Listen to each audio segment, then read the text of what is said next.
আসসালামু আলাইকুম। এটা হচ্ছে ফর্ড ফকুস গাড়ি, ফকুস প্রাইভেট কার। তো আমি এটার কিলোমিটার জিরো করতে সবসময় ভুলে যায়। তো চিন্তা করলাম আজকে এটা ভিডিও করে রাখি। তো এখানে দেখেন, ওকে ওকে অ্যাক্সেলেটর, গাড়ি চাবির সুইচ অন করে, ঠিক আছে, অ্যাক্সেলেটর আর ব্রেক চাইপা ধরে রাখতে হবে 20 সেকেন্ড। 20 সেকেন্ড পরে এটা অটোমেটিকলি জিরো হয়ে যাবে, ঠিক আছে। তারপর মেনুতে যাবেন। আমি এটা করছি এতক্ষণ, বহুতক্ষণ চেষ্টা করে, তবে এটা করছি, মনে পড়ছে।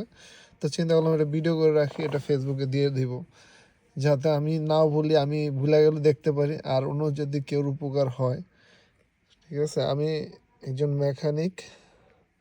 ধন্যবাদ। দেখি, আমি চিন্তা করতেছি সব ধরনের গাড়ির কিলোমিটার কিভাবে জিরো করে, এটার উপরে একটা ভিডিও করব সব সময়, প্রত্যেকটা গাড়ির, ইনশাল্লাহ। ধন্যবাদ, সবাই ভালো থাকবেন, দোয়া করবেন।